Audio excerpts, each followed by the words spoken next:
삼성그룹이 무노조 경영 원칙을 사실상 폐기했습니다.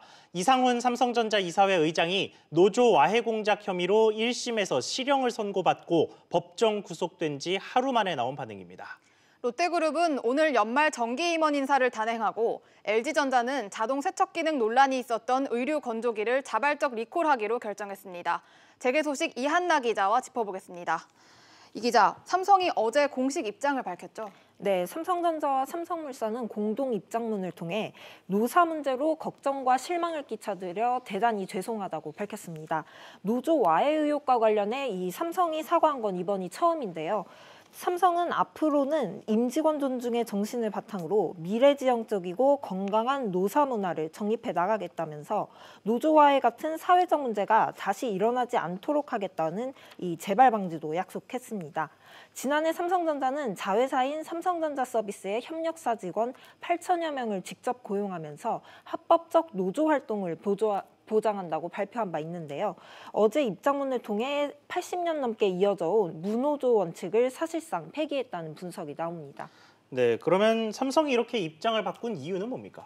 네, 삼성그룹은 그동안 이 노조 활동의 필요성을 느끼지 못할 만큼 임직원들에게 최고의 대우를 해주겠다는 이 이른바 무노조 원칙을 고수해 왔습니다. 예. 하지만 최근 상생을 새로운 삼성의 핵심 가치로 강조한 이재용 부회장이 또 한 번 쇄신의 칼을 빼든 것으로 보입니다. 현재 삼성그룹에는 삼성 SDI와 삼성생명 등 10여 개의 계열사의 노조가 설립되어 있습니다. 네, 이번에는 롯데그룹 이야기로 넘어가 보겠습니다. 오늘 대규모 인사가 예정되어 있다고요? 네, 롯데그룹은 오늘 이사회를 열고 계열사 최고 경영자와 임원 인사를 확정합니다. 롯데그룹은 지난 10월 말 비상경영 체제를 선포한 바 있는데요. 신동빈 회장이 내년 경영 활동을 돌파하기 위해 고강도 인적 쇄신을 택할 것으로 보입니다. 네, 그러면 임원들이 얼마나 교체가 될 것으로 보입니까? 네, 현재 계열사 임원 600여 명 가운데 최소 100명 이상이 교체될 것으로 보이는데요. 최대 150명까지도 바뀔 수 있다는 관측이 나옵니다. 예. 특히 실적이 부진한 사업 부문에서 쇄신의 폭이 클 것으로 보이는데요. 이 유통 계열사를 중심으로 대규모 물갈이가 이뤄질 가능성이 높습니다.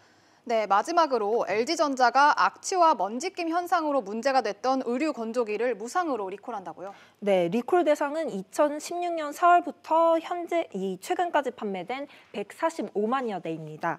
앞서 한국소비자원 소비자분쟁조정위원회는 소비자들에게 위자료를 10만 원씩 지급하라고 했는데요.